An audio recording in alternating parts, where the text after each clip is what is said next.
Assalamualaikum murid-murid semua. Waalaikumsalam warahmatullahi wabarakatuh. Hari ini saya ada cabaran untuk kamu berdua. Cabaran? Sebagai anak muda dengan banyak tekanan daripada peer pressure, bagaimana kepercayaan kepada Allah Subhanahu Wa Taala bantu kamu mengatasi cabaran-cabaran tersebut? Saya grow up dengan rasa takut pada Allah. Jadi bila kita ada rasa takut tu, saya akan lebih cautious dengan apa yang saya buat. Jadi kalau macam peer pressure tu, kalau dekat luar kita might look cool in front of orang lain, kita might not look cool in front of Allah. Saya rasa kan dua-dua jawapan lebih kurang sama. Betul lah tu.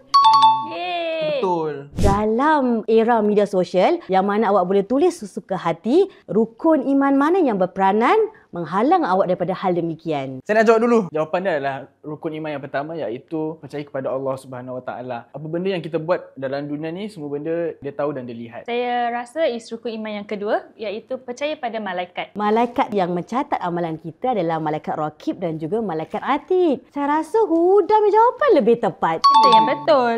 Bagaimana kepercayaan kita terhadap qada dan qadar buat kita terima ketentuan hidup dengan hati yang tenang? Saya seorang yang goja. Untuk saya percaya akan ketentuan yang Allah dah tetapkan dalam kehidupan kita. Kita redha saja. Bila kita percaya dengan takdir Allah, hati kita semakin tenang. Kali ni saya rasa jawapan Haikal lebih tepat. Yalah, tadi kan dia buat research. Research. Qadar tu.